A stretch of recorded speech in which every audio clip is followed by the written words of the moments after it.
Welcome, Mr. Rahul. Am I Thank you. audible? Yeah, you are audible. Am I audible? Yes, sir. You're audible, but not visible. Is it I okay? don't know.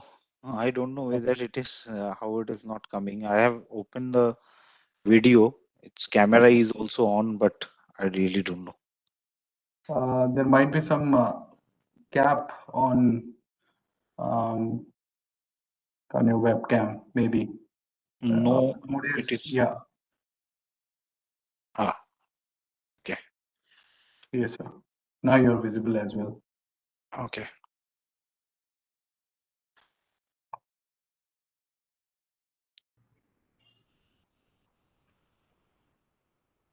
Hello. Hi, Bala sir. How are you? Fine, fine. How are you, Dev? Rahul Dev? Yeah, going good, sir. Yeah, good, good. Nice to see you again. Yeah. I was just recollecting the same Yeah, sequence almost. correct. We were there on the stage, that Yes, IGBC yes. program. Yeah, good to see you. Okay. Yeah, thank you. Yeah. Anish, how to share the screen? Sir, you will have one share option right next to your stop video and unmute. Stop video. In the Okay. screen itself, if you maximize the screen, you will get it over there.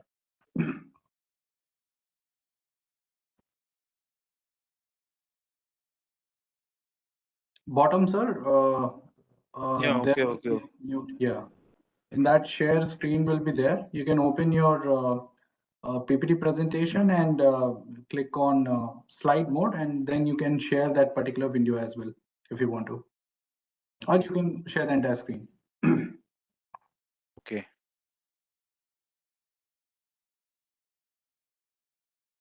Can I try once again? You can try.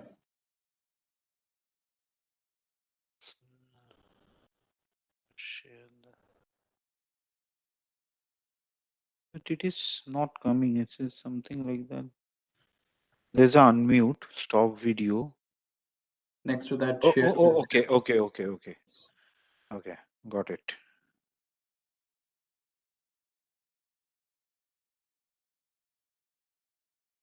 Yeah, something like that, right? Yes. Yes. Then I'll put it this way. Yes. Okay. Then putting that stop will be sharing stop. You can press escape as well, sir. Okay. Okay. It's gone, right? Yes, sir. It's gone. Okay. So we'll wait for a couple of minutes more. We are waiting for our chairman to come. And once she is here, we'll start the session. Just 5 minutes more. Okay.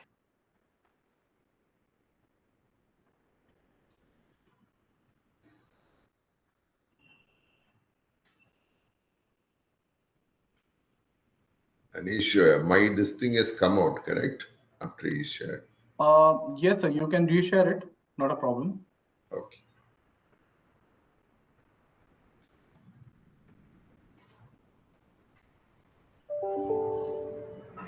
Just click on that share button and you'll get that option too.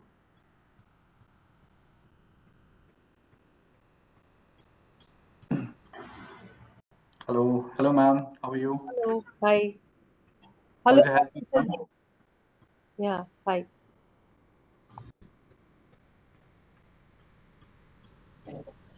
So you are in Chennai, Krishnanji. Yeah. Hello. Okay, hi. Hi. So nice, exactly meeting you here. Yeah. So were you there in the IGBC Congress in Chennai? Yes, very much. This is our hometown as well. So Yeah. So we are there very like much. we are meeting here instead of on the exhibition. Uh, So nice. Hello, Rahul sir. Good afternoon, ma'am. Good How are you? afternoon. Absolutely fine, sir. Okay, great. We'll wait for some couple of minutes more because we are waiting for the participants to join. Then we'll start the session, ma'am.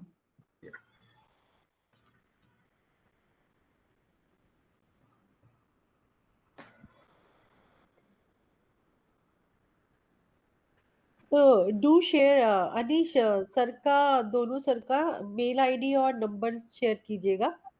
बिल्कुल ma'am, बिल्कुल. I'll Sure. share. I'll share. Yeah.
Okay, I think it's 3 now, so we can start the session.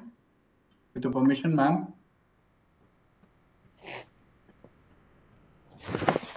Shall we start? Yeah. So screen that is visible is.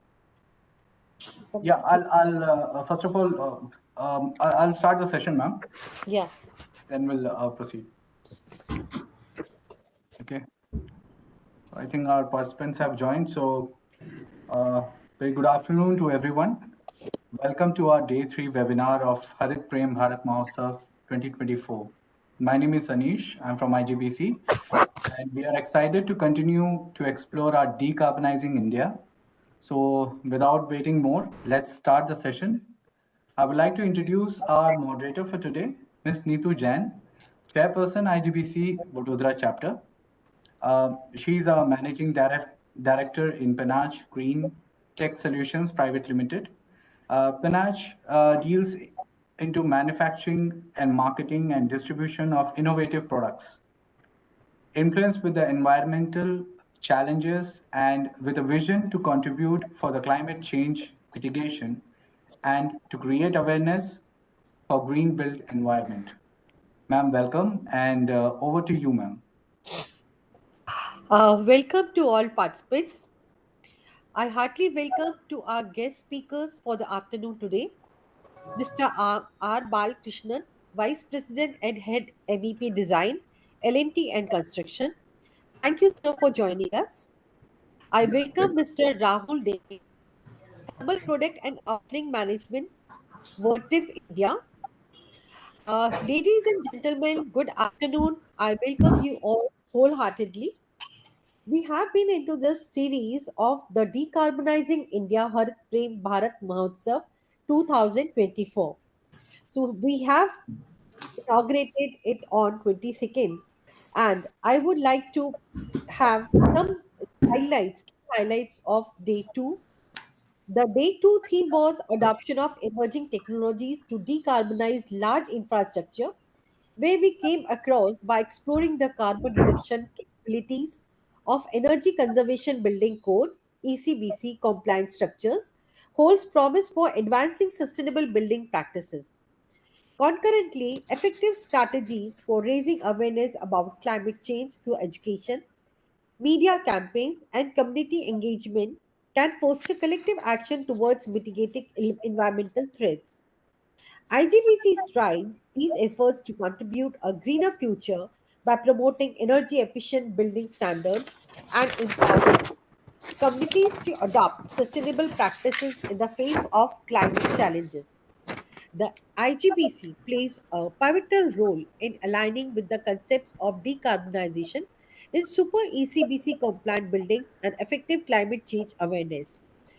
IGBC, through its green building rating system, encourages and certifies structures adhering to stringent energy efficiency standards, supporting the decarbonization initiative. Moreover, IGBC actively engages in educational programs, collaborations with media, and community initiatives, amplifying efforts to raise awareness about climate change by incorporating these principles into its rating system and outreach activities.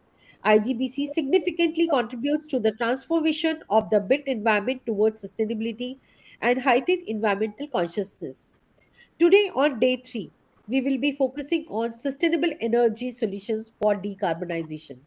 The key focus area of today's topic will be talking about emerging energy solutions for net zero transition and high performance thermal management solutions. The focus is on high trends. Renewables like solar and wind are pivotal for a net zero shift, supported by advanced energy storage, smart grids, optimized distribution, and integrate renewables for a resilient infrastructure. Decentralized energy system enhance efficiency and community control.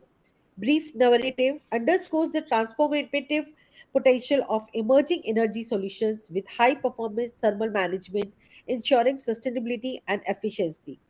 On this note, I would like to invite our speakers for today's session. I would like to invite our first speaker, Mr. R. Balkrishnan. He is having more than 36 years of design experience on handling various projects in construction sector of hospital, data center, stadiums, statue, metro depot stations, multi-use commercial buildings, airports, residential townships, and factories. He has handled around 170 projects and has included sustainable design concepts in many of the projects. He has been with L&T Construction Chennai for the past 27 years and is leading the design department in MEP areas. Mr. Balkrishnan, IGBC welcomes you and requests you to please take up for your session. Yeah. Thank Yeah, you. you can Thank proceed you. with your session. Yeah, yeah. I'll just start by sharing my screen. Yeah.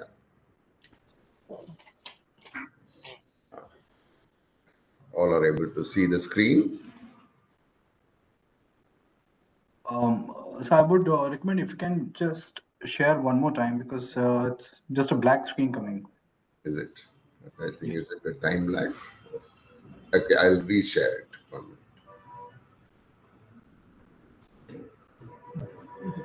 Yeah.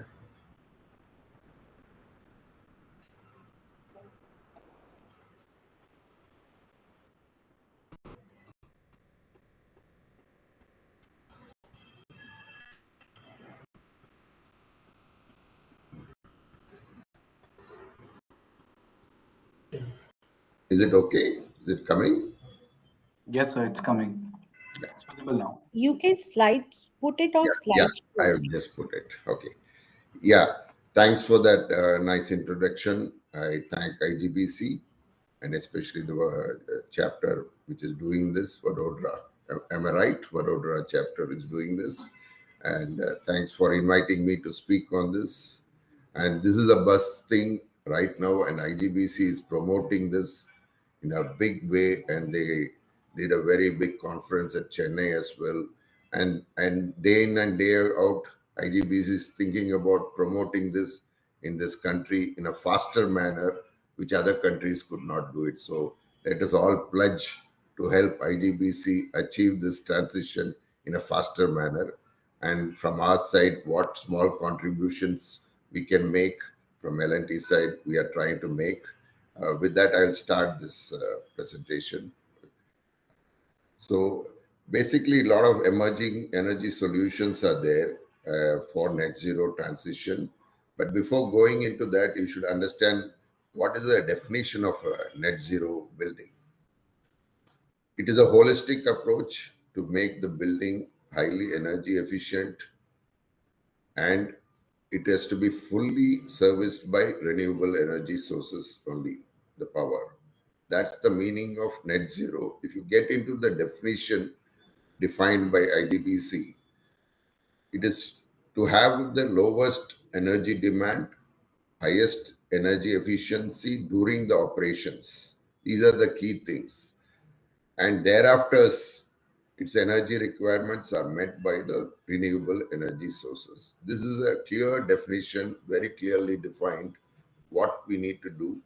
So the importance is given to do energy reduction first place in the buildings, and that is where I'm going to talk about what are the few things which will be we can do in a building project.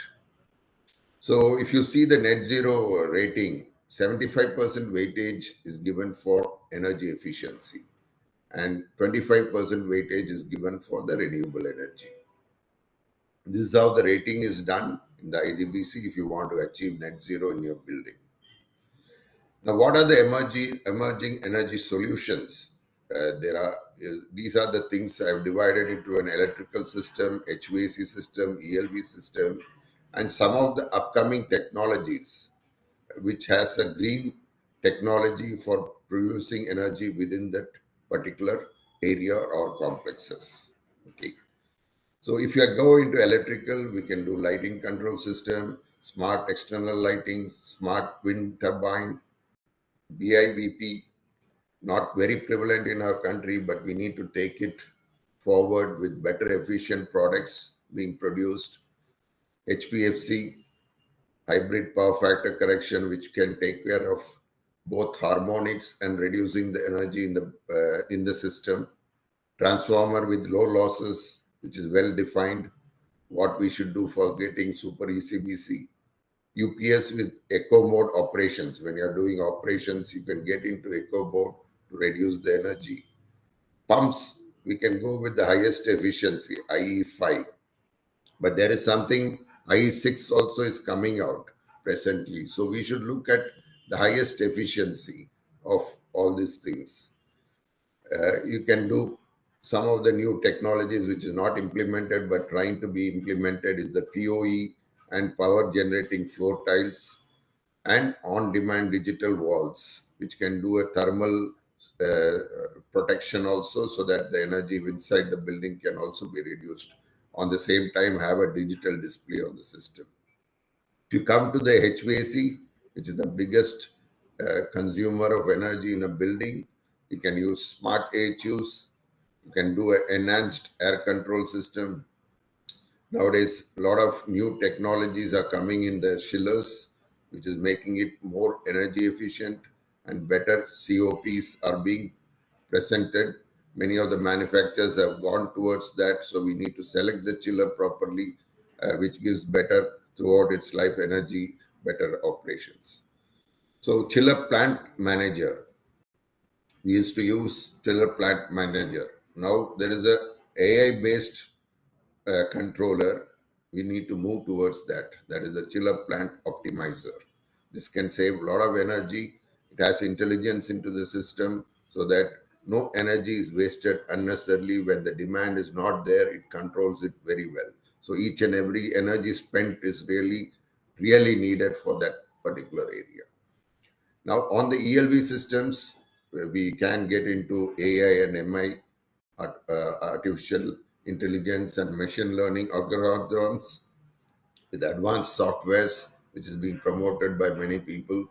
And a lot of software development in India, made in India, are also available to do these things. Then we can go into IoT-based Wi-Fi controllers, which reduces energy consumption. There are some upcoming technologies. We can all look at it. Hydrogen fuel cells has been talked about that can be used. Right, presently, it's expensive, but going forward, it is the way forward for using renewable energies within the complex because we are not able to put the complete power of solar or wind within the projects we can do. But this will be the replacements for all those things. So there are other technologies I've examined which I'll be presenting it going forward. Now, each cases I will just briefly describe what it can do. If you see the lighting control, we are going towards human-centric lighting, which will control the lighting based on occupancy, daylight sensors, and creating the lighting mimics natural to the daylight, which is happening throughout the day. So our body works on a rhythm.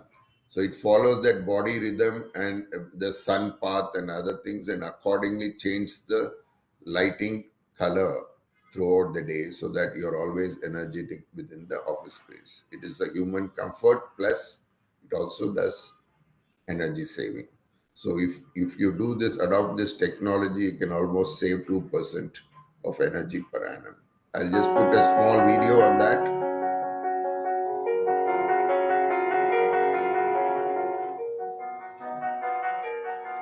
If you see, the Kelvin of temperature is changing throughout the day.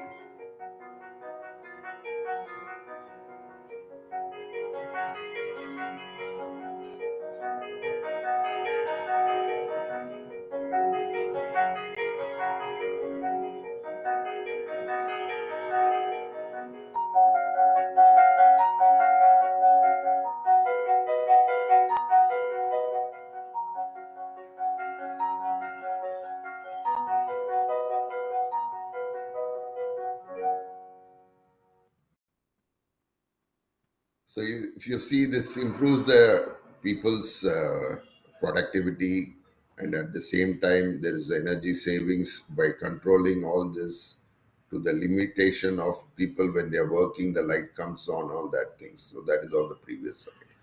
Now going into this thing, BIPV, not caught up very prominently in our country, but other countries, they're using it. We need to move towards this. So this can generate, of course, green energy. Almost 10 to 15% of the total annual consumption can be generated if you put the facade with this building. So the power output almost per square feet, 14 units can be generated. The efficiencies are being improved, so probably going forward we'll get a better efficient BIPV panel which can be used. The hybrid power factor correction, what it does, it improves the power factor almost to unity power factor and cuts down the harmonics so that there is no energy loss in the system, so thereby saving energy to almost 1%. Dry type transformers, we can go for superior copper and varying lamination thickness. This also will reduce the energy, which is well known in the industry, but we need to look at putting a product which is superior in copper. So then only we can achieve this low losses. Smart external lighting, I'll just run a video, you'll understand.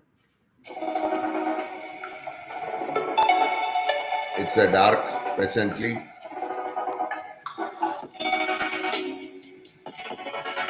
So only when it is needed, you have the lighting.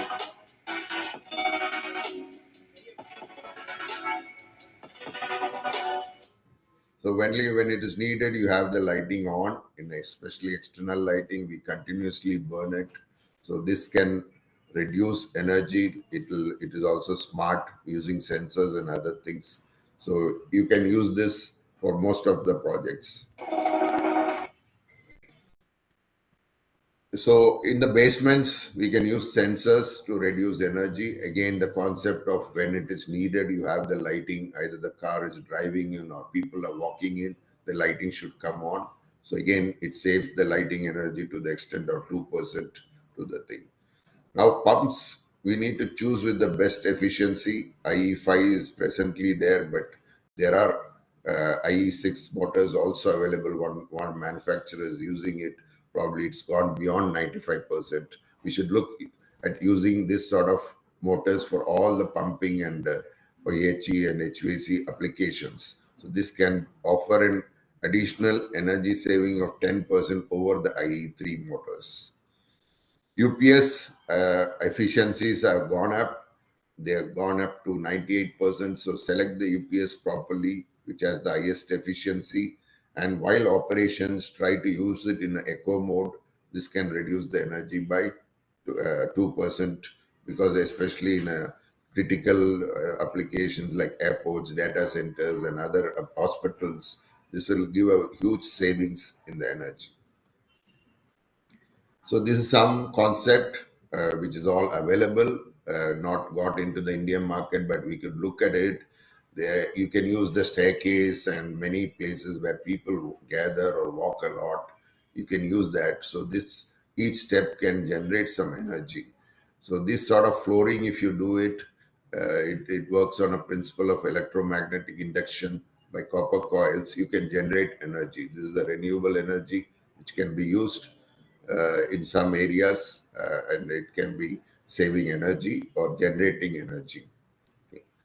PoE lighting, again, you get away with the power cables, everything is on the network, so that there is not much energy consumption on the light, and you can have a controlled system of lighting which can do a lot of things on the IoT platform. You can consume energy only when it is needed, and the lighting area, a lot of applications can be used if you do this power over Ethernet. Wind turbines, this can be used in many areas, and it has become little more smart nowadays. It can be placed in the terrace and open spaces. Even in a building, in each building, there are hybrid systems available, wind combined with solar. These all can be used, and it can generate power continuously. When it is hybrid, you have a power throughout the day and night. Excuse me, sir. Yeah. I'm sorry to interrupt you, sir. Sir, can you click on that hide button in front of you? Because a lot of wordings which are coming in between, it's Sorry, maybe. sorry, I removed Thank, it. Sorry. thank you so much. Thank you. Thank you. Thank you for telling that. Yeah, sorry. Yeah. So next is something interesting, on demand digital wall. This uses electrochromic glass. It can be controlling the tint of the glass, so that based on the daylight, it can abstract the lights from coming in. It is also coated with lithium ions and electrons, which can do a function of electrical transfer to generate energy also. So potentially this can save, if you do this on the building facade, it can save almost 20% of the building energy cost. This can act as a thermal and a digital wall. We can display things on this wall.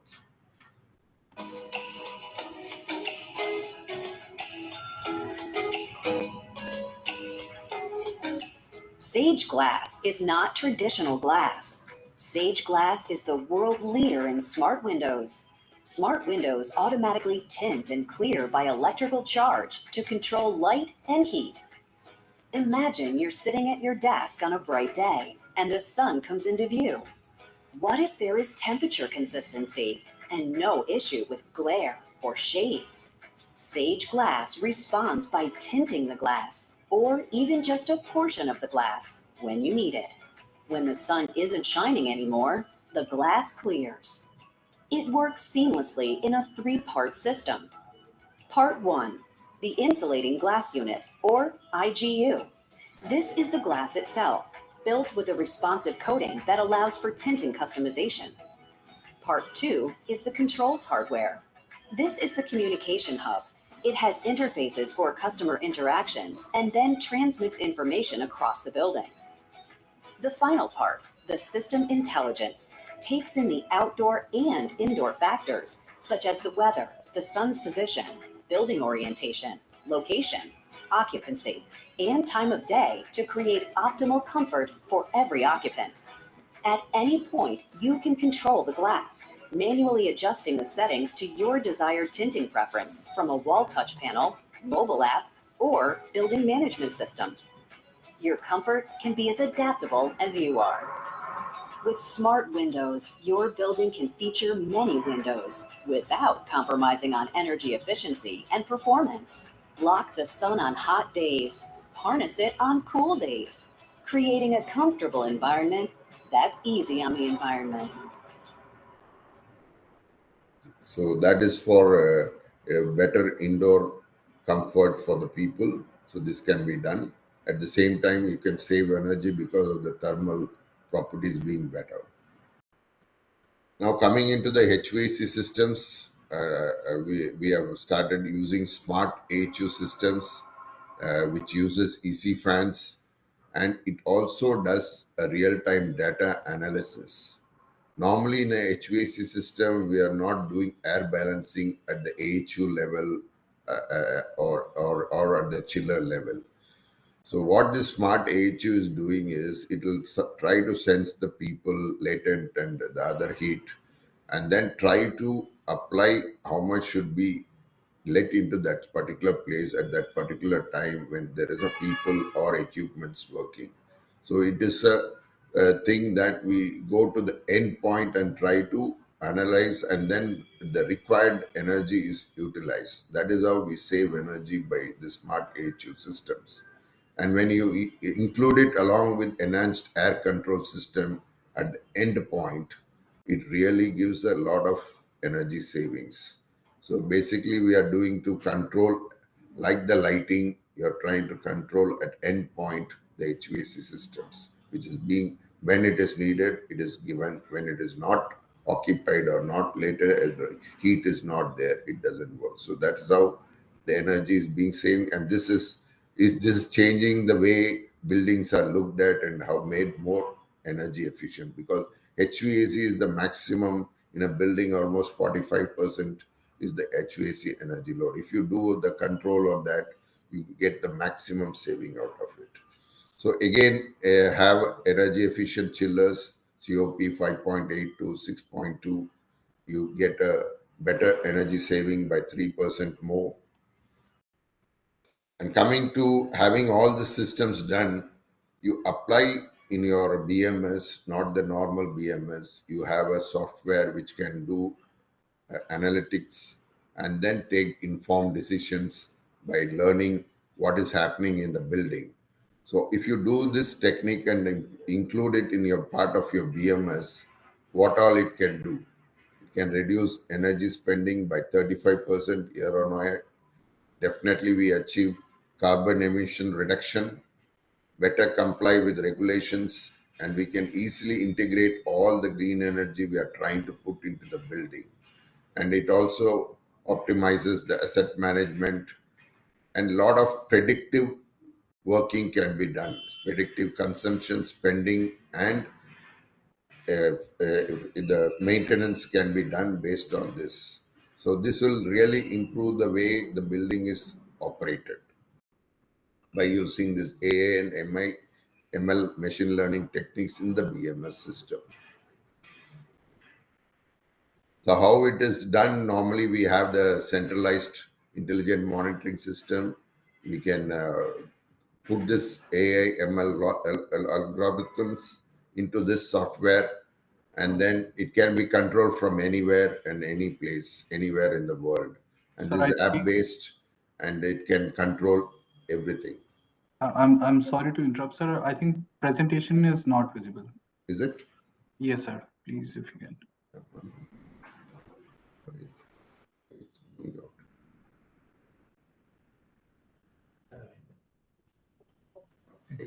Hmm? Hmm? Yes. It is just gone out. Sharing is stopped. I don't know. We are just trying to connect again. So No problem, sir. this WebEx, we are not very comfortable. We do it in Teams. You are able to see? Yes, yes, sir. Yes, sir. It is visible now. And you can click on that hide as well. Yeah. So that, yeah. SharePoint. No, it is already shared, sir. It is One. already shared. You just have to show your presentation, PPT. You have to click on that. That's it. Yes, sir. That's it. And yeah, Yeah. now it is visible. Sorry about that glitch. Yeah, it It's went okay. out. Thank you. Thank you. Yeah. So we were on this. Latest technology is the digital twin. You have the full building stimulated in a exactly what is the building is been built into the software system. This can do all the analysis of the building completely, predictive, performance, and maintenance. All three can be done. It's a digital twin. It's a new technology which is being adopted. You create the whole building in the 3D atmosphere, and this can be driving the building completely. What it helps is you do optimization of energy, sustainable management, life cycle management will be better of all the products within the building, and we can take informed decisions how to reduce energy and make it more sustainable. So this is what we need to adopt. Going forward, this will be the norm of the day. And it can create a lot of dashboards on sustainability within the building, how it is like you can see how your net zero performance parameters are performing within the building. It can be seen from any cloud-based applications, so you can continuously monitor the building. Some of the upcoming technologies, you have this electromagnetic energy flux reactor. So basically, the solar and wind of course, is a decision we need to take whether there is a wind availability within that place. So it is an informed decision. So we cannot make fully wind energy in a particular place. Similarly, solar, we need a lot of space. But going forward, this green energies will be taking the green movement further higher. So within the complex, we can create energy instead of the DGs and the EV power. These are the sort of green energies can be produced within the place. So this is one technology available where you can have a 500 kilowatt power generation up to 1000 kilowatt. Presently, the technology is available. You can have no green gas emission. This doesn't have. It again works on a Faraday's law principle and produces electricity on demand without any constraints. So this is a technology which is coming up. So if you see the amount of advantages this will have: no carbon footprint, zero waste, minimum space requirement, and it is a certified green energy thing. So this can be deployed in this thing, and we can scale it up to the level you want. If it is a 3 megawatt or a 4 megawatt, you can keep scaling this. So this is going to come, but presently it's expensive, but it can be used in a smaller areas. But going forward, this expenses of this will come down. Another interesting things, I think IGBC also at their headquarters in Hyderabad has some similar thing, kinetic power plant. So lifting force will generate the energy. So you build a tower like this with a wheelbase, and then we can create energy continuously. And again, it's a green power available from 1 megawatt to 5 megawatt industrial units. Of course, it can be used in a large complex and other things. So this is emission free, no CO2, no fuels, nothing is used. Next is hydrogen fuel. A lot of people must have heard about this. There's a lot of research and development in this. So you can use this hydrogen fuel systems to generate energy. Presently, up to 3 megawatt, it is available. Zero carbon emissions. You need not have the DG backup and all with this sort of system. So all the diesel generators which we are facing problem with diesel and emissions, all that can be eliminated if you use this hydrogen fuel cells. So I've covered almost all the areas which are available, I mean, which can be used across the building applications. Now, what it does, if you do some of these technologies or most of this technology, except for the last one, you have an annual saving of almost 27%. Somewhat of it are very effective, very less costly, but you can achieve a lot of savings. Like lights, from the base case, you can reduce it by 47%. HVAC system, you can reduce by 46%. Pumps around 13%. All the external lighting load alone by energy consumption, you can reduce by 19%. If you see the cumulative thing, probably we can look at 27% energy savings. This is where we need to go and achieve this net zero movement. Probably in workstations also there is development. We have not touched about it, but there are systems which are available with low energy. So we should start using and reduce the workstation loads also. Then we can achieve a lot of energy saving in the building. So just to conclude, a few of our commitments from Larsen and Toubro: we want to become water neutrality by 2035. Year on year, we want to reduce 10% energy consumption. We want to achieve carbon neutrality by 2040. lot of other measures we are taking. So, I mean, it's listed here, many things. So, we also care about our employees. So, we want to increase employee volunteering base to 5,000 on all these systems. So, like voluntary sustainability reporting and doing services for sustainability. We have increased the numbers, and we have reached a CSR almost for 3 million beneficiaries. So we are also adopting some villages with solar energies and other things. So a lot of things we are doing. I think IGBC is leading the way on this, and we are also now from our part trying to help them how much ever is possible from our side. And thank you, IGBC, for giving this opportunity. I hope it was informative to the people. To the people, and any questions, any doubts, anytime, please feel free to contact me or our team. Thank you very much. Thank you so much, sir. It was a beautiful presentation, and I think Q&A sessions we can take once our both the sessions are over.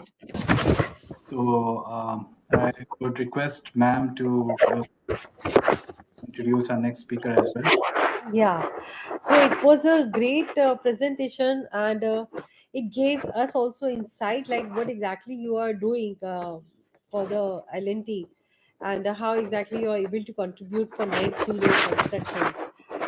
So, taking the session ahead, I would like to introduce the next speaker, that is Mr. Rahul De. He is a seasoned mechanical engineer, possesses a distinguished specialization in the domain of thermal management within the realm of critical infrastructure facilities. His purview extends to overseeing a comprehensive spectrum of thermal management products and offerings, encompassing the strategic introduction of novel products throughout the greater India region. With an extensive professional trajectory spanning over 2 decades, Mr. Rahul De, we welcome you and request you to please take it forward from here. Thank you. Thanks, ma'am. Thanks for such introduction. Am I audible? Yes, sir, you are audible. Okay, okay. I'm sharing the screen, and Yes, sir. while sharing the screen, thank you very much, IGBC, for such giving such a platform to share the thoughts. And 1 minute, I just okay. So a very good presentation, and very informative presentation, and lot of things is being done by L&T. So, and Mr. Balakrishnan sir has given a fantastic come. So to take it forward, there are the lot of technologies we have just seen in last half an hour. A lot of effort, a lot of design practices, lot of solutions has been incorporated in the designing. So to take it forward, this session, which is for the sustainable energy solutions for the decarbonization, with the help of the high performance thermal management solutions. So while we are going, just okay, I'm taking the laser pointer. Okay, so this is when we are talking about IT things, when we are talking about the many technologies, it's all about the data. So today's world, it's while we are talking about the data, then it's a data management. And when we are doing the green building, any activity, we actually collect the data, we actually research on that, and then these will be result of that, how it will be going forward, take it forward to movement that on the social governance, environmental effect and efficiency of the system. So it's the data management while we are talking about. Then there will be a something like this will happen. It's organizational dilemma that while we are talking about the data management, so the storage, processing, reporting, so while we it is going to the data center, then the cooling management is coming to the picture. While cooling management is coming into the picture, then it will be a your power consumption will happen, because we know that the cooling is sustainable amount of a very good amount of power is taken by the cooling system. But again, we are when we are talking about certain systems which will be, again we are talking about the carbon footprint reduction. So there are the technologies, there are the innovations. If we'll deploy those, if we'll take those into this thing, then probably it will take care of then it is take care of that proper balancing basically. So this presentation, this session, we will be talking about there are the innovations, there are the system, there are the technologies which will help to reducing the carbon footprint, and that's the way how we are going putting a striking a right balance basically. So that's the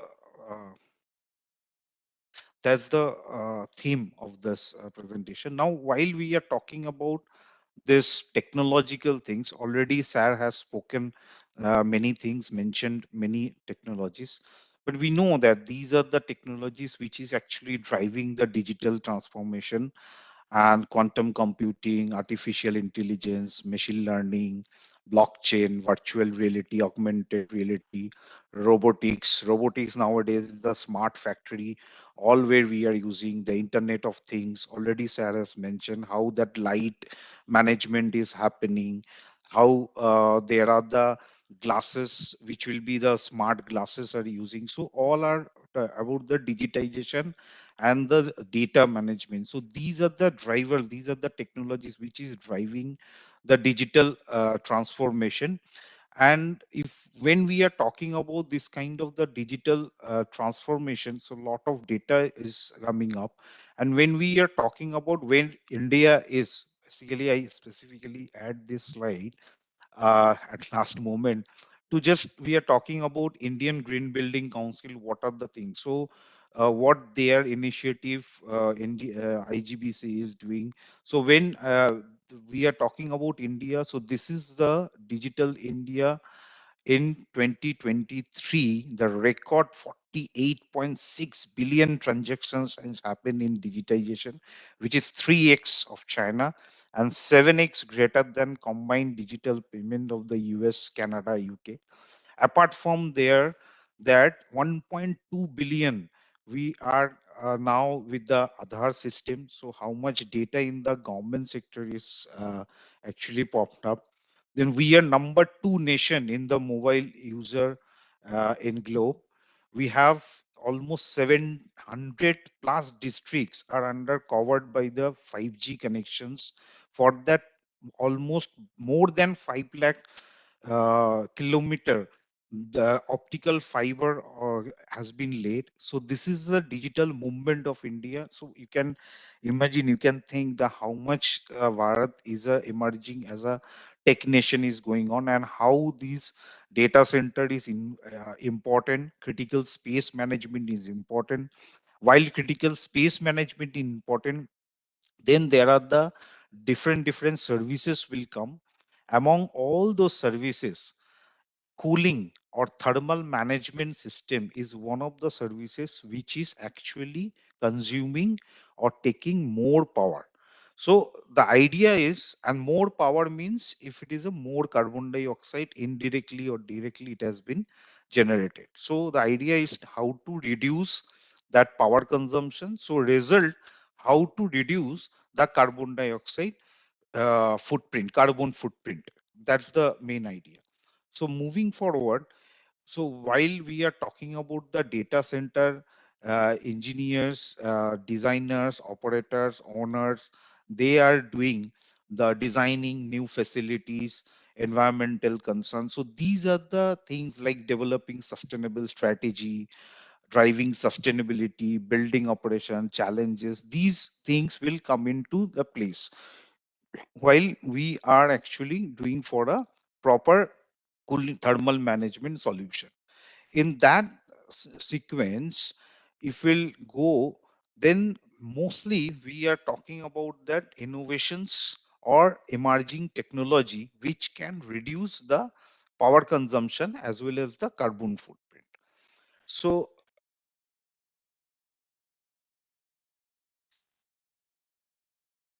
these are the sustainable thermal sustainability trends and innovations. We can talk one by one. One is that this is something like that increase the water temperature and delta T.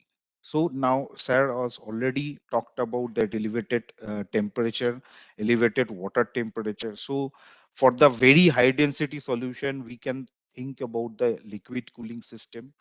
For the chiller, while we are nowadays designing for a critical space, even in the comfort also, we are going for the elevated chill water temperature. I will cover that, and we will show that how the power consumption, footprint, carbon footprint, physical footprint and carbon footprint all are reduced by the using the elevated chill water temperature.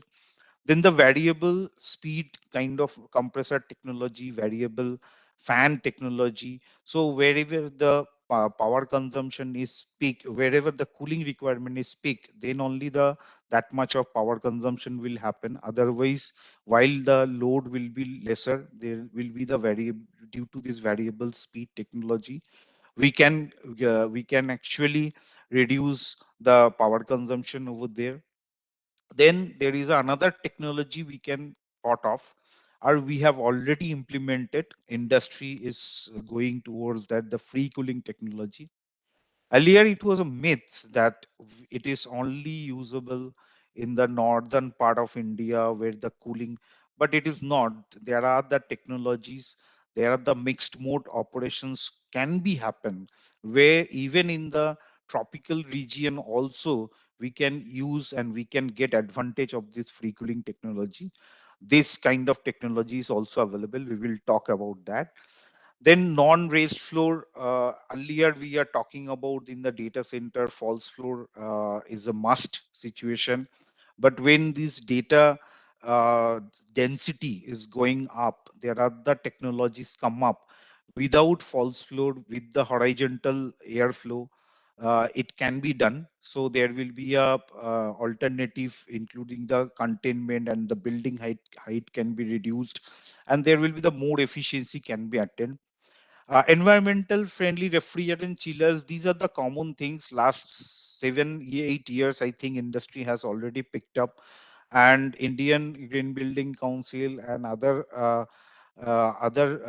organization also promoting this environmental friendly refrigerant, which will be actually help us, help great help for our environment. Then uh, space optimization layouts. So there are the systems where we can optimize the space with the new technologies, like a bigger DX machine, putting that mechanical gallery, or in chill water system the fan wall unit. So those are the systems where we can actually optimize the space layouts, or centralized condenser. So these are the things also space optimal. So these are the basically thermal sustainability trends and the innovations. Now we are not going to talk about the many technologies. We have just speak and have picked four and chosen four technologies, and we will show you how is though using those technologies, how the carbon footprint is reduced. So moving towards the next slide. So we'll start with the very small critical room. Like these are the challenges for the facility managers. They are talking about the green and energy efficient system, a system which runs 24 cross 7, 365 days. Minimum floor space are required, And believe me, there are the small control room or the critical space. 5 years back, people are actually wanted to use this kind of equipment cooling system, but they could not because of the floor uh, footprint area is not allowable to put that air condition aircon over there. So nowadays that split type precision air conditioning system is available, which actually help to manage this kind of equipment cooling applications, where like this UPS room, rack room, battery room, network room, telco shelter. So these are the application areas where we can use this high performance split system, which is the metal having the metallic structure, green refrigerant. Uh, uh, there is a biggest thing is the zero indoor footprint. It's a split type, available up to 7 ton, basically.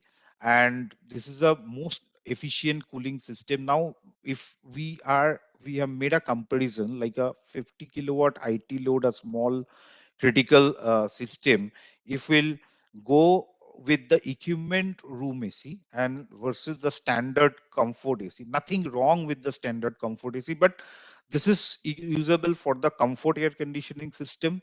For a 50 kilowatt IT low system, uh, if we take the emission factor of 0.85, typically Mumbai or these are the cities where not much renewable energy is there, this emission factor can be changed for the places like Tamil Nadu, where the emission factor will be lesser, basically because they are producing more energy with the renewable sources.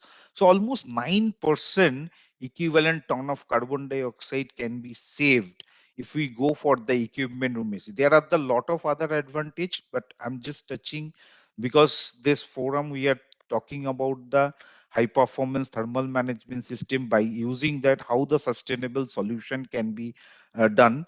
So by using this, we can attempt, uh, we can save this much of carbon footprint by this equipment room AC for these applications. Now, moving forward, if we'll, as I told you, there are the DX systems where is that we are talking about with the econophase. There are the saving with the PV and CV. And another very interesting thing is that WUE. When we are talking about PV, we are talking about CV. So we are seeing globally there are the cities, including in India, the water scarcity is going to, it started actually.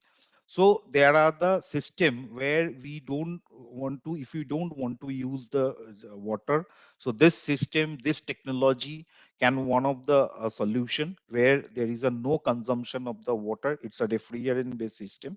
What it is doing, suppose this is a system in the DX operation mode, it operates like a normal way, like this two compressors is having one evaporator, this condenser will be 3.9 kilowatts. So let's say 35-degree centigrade or 95-degree Fahrenheit, these are the outdoor temperature. So it's working like a with the full cooling mode or the DX operation mode, with the compressor only.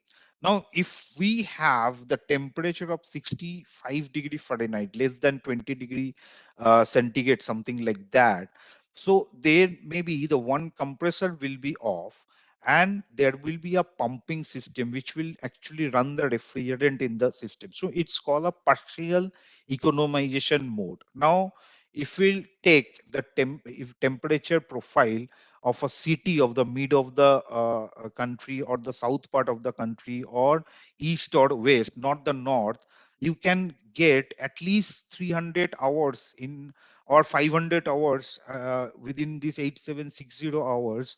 You can get this kind of benefit by this partial economization system. So this much of power saving means this 8.5 kilowatts totally switch off, and in that case we are just running zero point 0.6 kilowatt to 1 kilowatt, something like that. So into multiple by the so many hours and multiple by the tariff, so there will be a huge saving.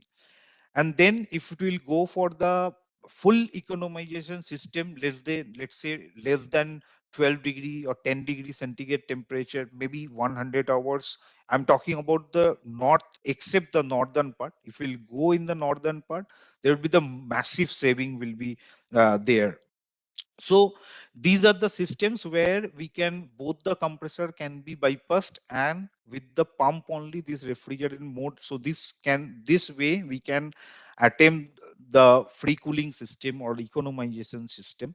And in result, if we'll go for the PV and CV system comparison for a 1.5 megawatt IT load, if we look at the traditional air cooled DX chill water versus this DX based econophase system, almost 10% carbon footprint can be reduced. And this is the annual PV and this is the CV level we are talking about. So with the DX economizer, this is the amount of the carbon footprint versus the normal DX system if we go to use basically.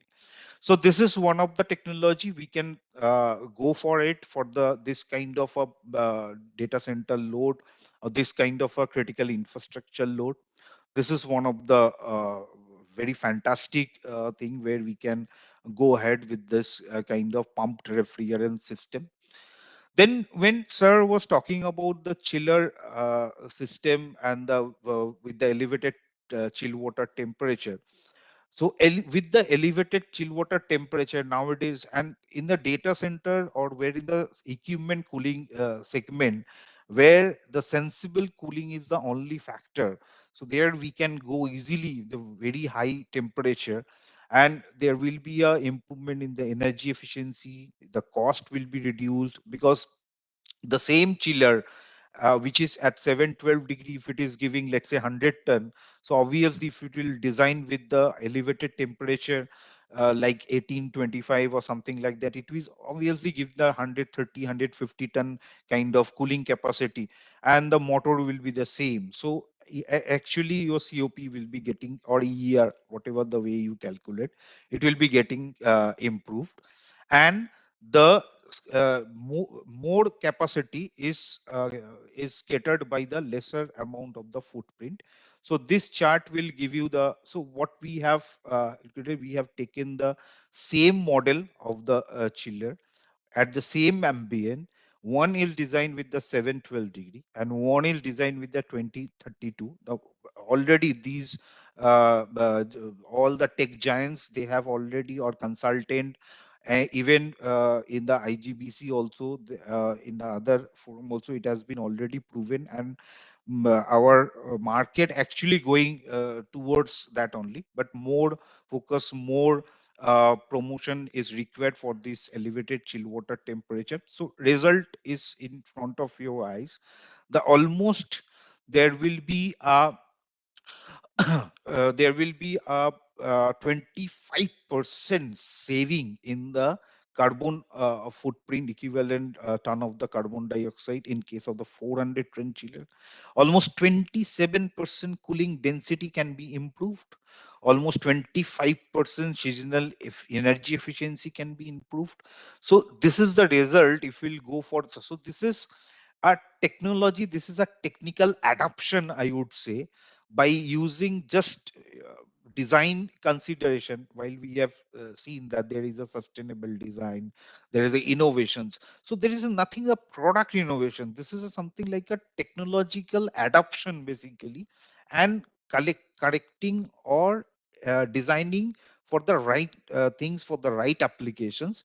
We can, these small changes or this kind of design adoption can give a huge saving in the carbon footprint. So my last technology, which we are talking about, the liquid cooling. So when we are talking about the big data, IoT, digital twins, sir has already nicely explained all the his all the slides, how those technological advancement actually giving benefit to with while we are designing and implementation. But when we are talking about those technology, when we are talking about this hyperscale artificial intelligence, IoT, then the huge data has been generated, And when we are applying these AL, ML, DL, these are the machine language, deep language. So then the huge data will be generated. When we are talking about the more digitization in the market, there is a more data will be generated. So there, those data is not only stored, there is a to and fro movement of the data. You are all, we are all user, the basically our this UPI, we are using all UPI in our all everybody's mobile. There is a 3 4 apps on there. Now if we are not satisfying with when we are touching with the one app, if it is buffering, we immediately shift to the another app, right? So this is a call in data center industry or the critical space management industry is called a latency. So nobody wants that latency. If you'll go for the any OTT platform, if one OTT is buffering in the things in the same internet bit, we are not very likely to go with that same OTT channel. We can go to another OTT platform. Driverless car is another thing. So the great example of the latency, which is a very upcoming in the future. But the summary of the entire thing is that the more data is generating, and there is a nowadays we are hearing the word called AI is not new, artificial intelligence is not new, it exists last 20 years, but generative AI is new, where it's a synthesis of the data. So why I'm telling all those, because these are the things actually creating huge data, creating huge data bank where we are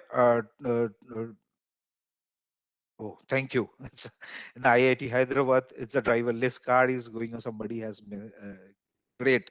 Thanks for this sharing this information. So these are the things where actually these these kind of data is generated. Then this data has to be stored and the to and fro, and then the chip whatever we are using, that is it's a huge density of the data. Number one. Number two, nowadays for this speed of the activity, we are shifting towards the GPU. Most of the applications in the IT is going towards the GPU, which is a graphical processing unit. Earlier we said using the CPU, now it is going towards the GPU. So the higher amount of the heat generation is happening. So the density of the heat is much more higher, which is not, which cannot be cooled by the air.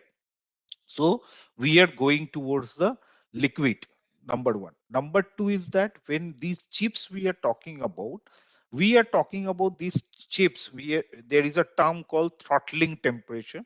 So the chips, which chips manufacturer, they are saying for these applications, the chip throttling temperature is something around 82. So below 76, 75, this kind of things will be will be okay. So now to maintain that, now if I'll go little bit lesser temperature also, but still to maintaining 65 degrees centigrade or 60 degrees centigrade, it is foolishness if we'll pumping the 25 degrees centigrade air, correct? So if we'll go for that, and air having some of the limitations, so that's why the things go towards the liquid cooling. So this is the, there are the two kind of liquid cooling systems are available. One is the direct to chip liquid cooling, and another is a immersion type liquid cooling is available.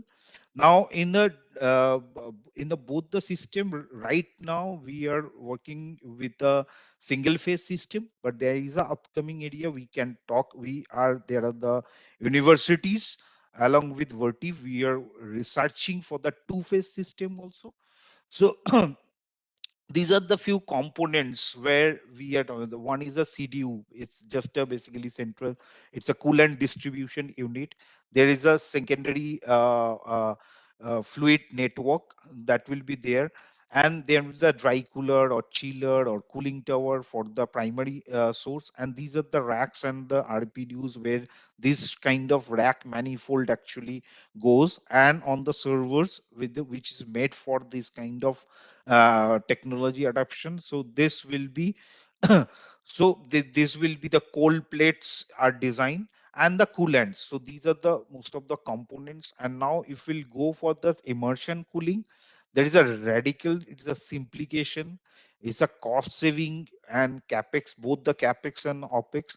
It's almost 50% data center cost saving will be there. 90% cooling energy expenses can be go down, and 50% total energy of the maintenance cost will go down. So in a nutshell, in the same table, if we'll go by this, like a 1 megawatt data center solutions, where if I'll put that immersion liquid cooling versus in-row, which is a close to rack solution basically, or the traditional legacy chill water crack or with the chiller if we'll use. See, when we are using the immersion cooling, 10% power itself, it will be reduced because the server power from the fan is fan from the server fan is gone. There is no fan basically. And then there is a cooling overhead of using, so the almost mechanical P we can reach 1.06, and carbon emission factor again if I'll take 0.85, almost 27%, almost 27% we can reduce the carbon footprint basically. So this is how the system we can we can adapt this kind of technology. So this is all for the technology side. Now these are the verti portfolio. If we are talking about the from 1 to 3 kilowatt per rack to 100 to 100 kilowatt per rack, we can have the entire solution.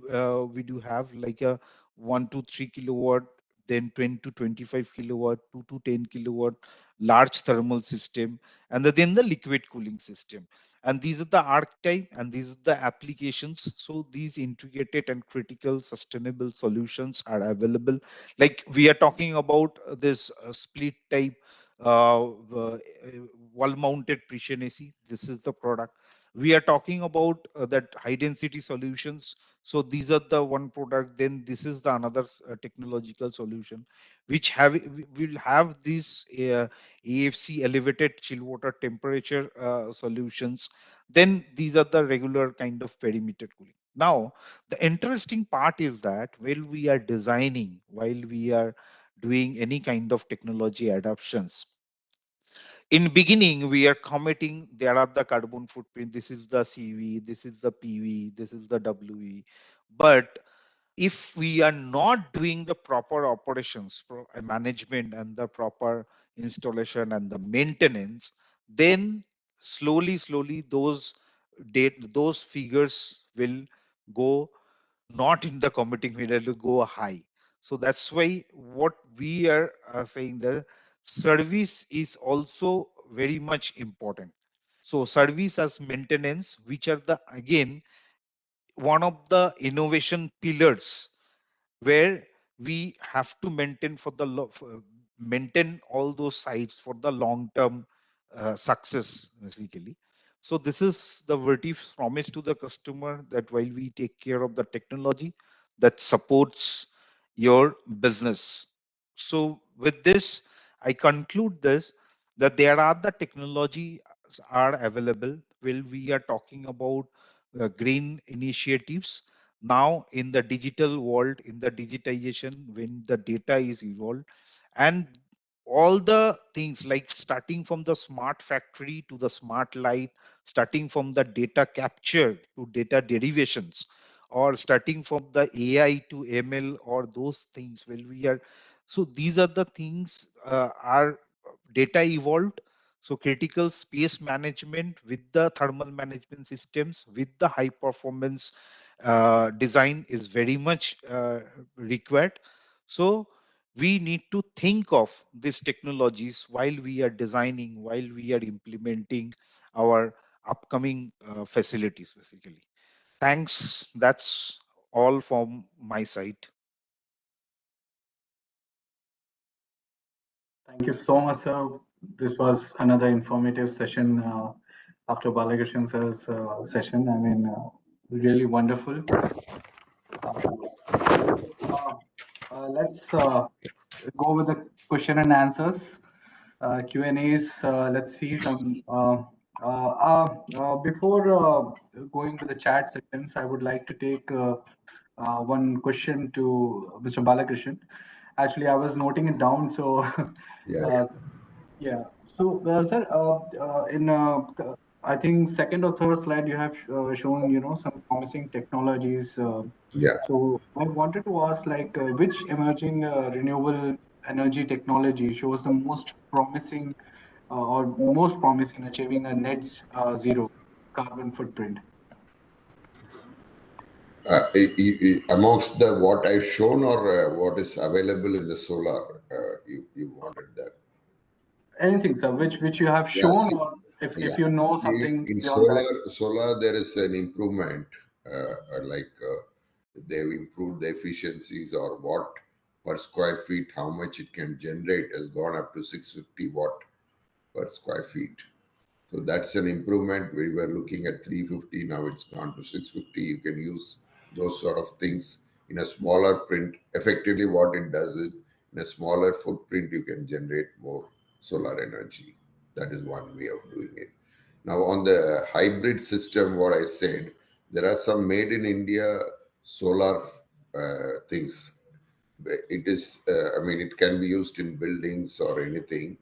Like it is something, even if a less wind is there, there is a party at Hyderabad which is manufacturing this.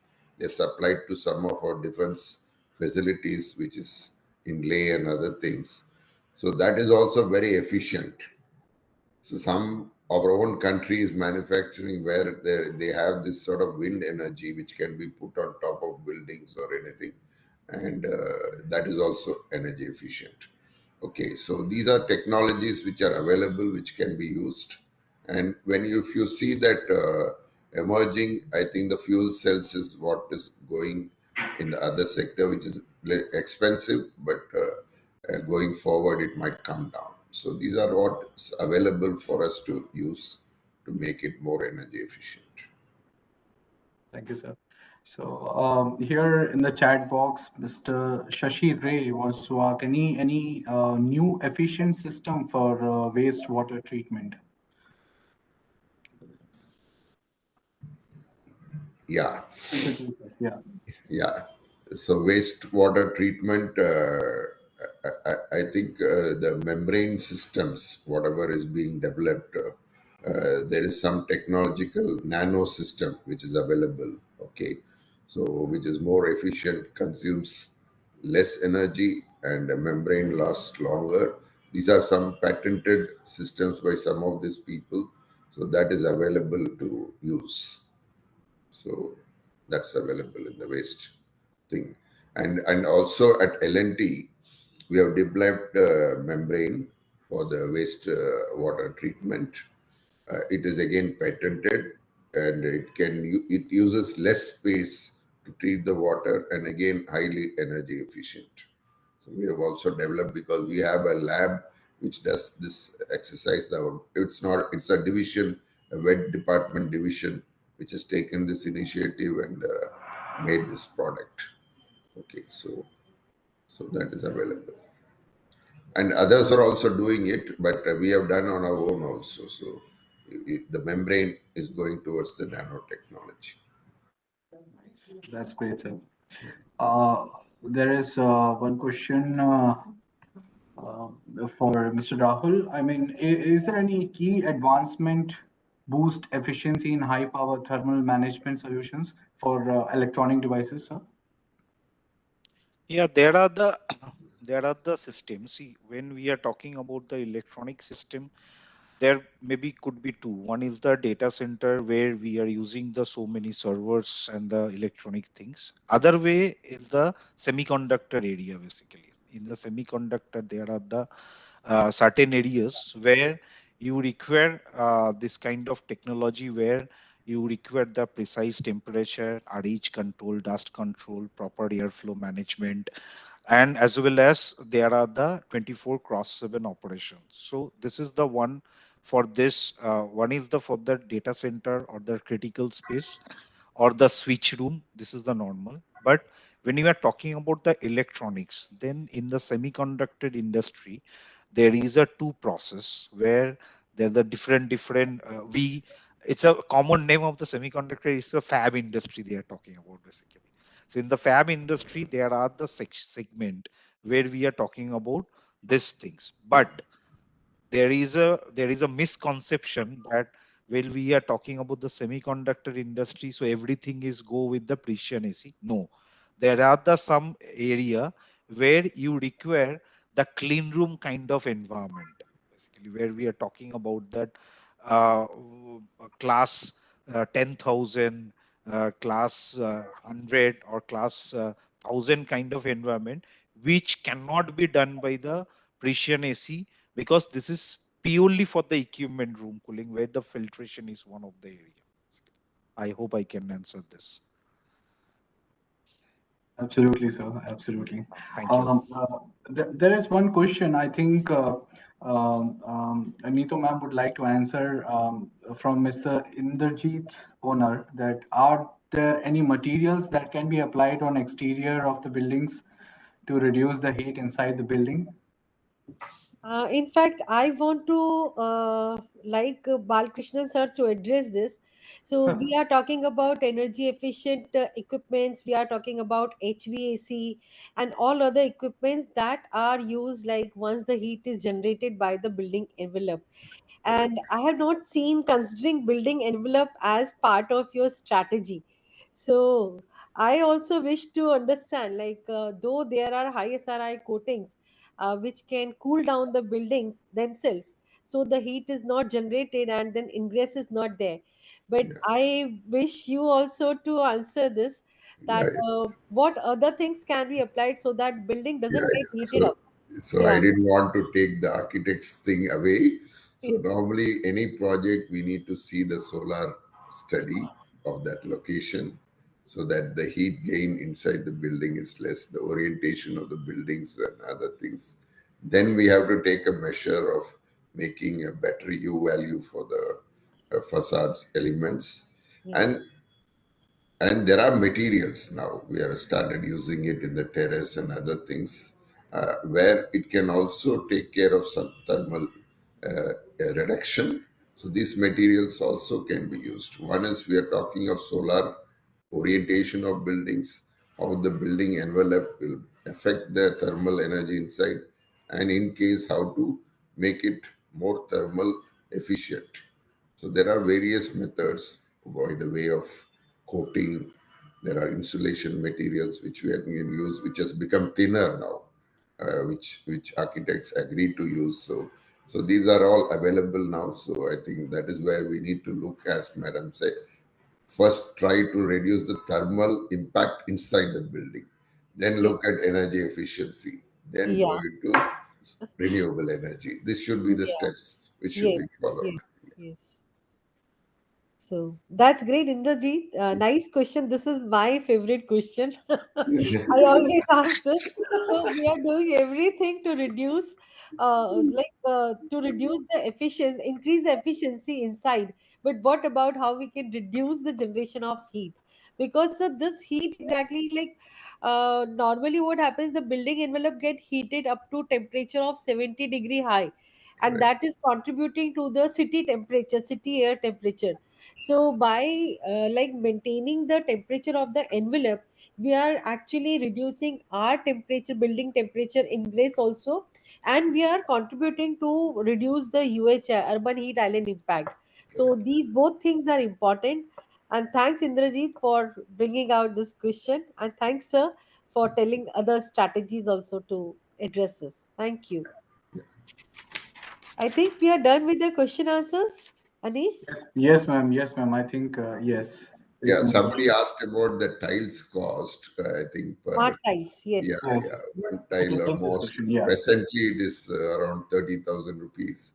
So I hope it comes down, but it's available at 30,000 rupees per tile. It's a 2 feet by 2 feet tiles. So I Yeah. think that's the availability. So, guys, thank you, everyone, participants and respected speakers, friends. We Yeah, invite all the participants to be part of this historic journey of green built environment with our webinar series at Harit Prem Bharat Mahotsav 2024 and join IGBC's and India's green buildings, decarbonizing and net zero movement. Reach out to your local chapters to be the change you wish to see. On this note, I once again thank you all for joining us, and each one of has the potential to contribute. So do your part first, and we all can then do together and reach net zero. Thank you, Thank you. everyone. Thank you Thank very you. much. Thanks. Bye Thank bye. Thank you. you. Have a good Thank you, day Bal to sir. all. Thank you, Balakrishnan Good sir. day, Thank you. sir. Thank you. Good day. Thank you. Thank you. Thank you. Thank you all. All the best to IGBC and Yeah. everyone. Thank you, sir. Thank you. Thank you.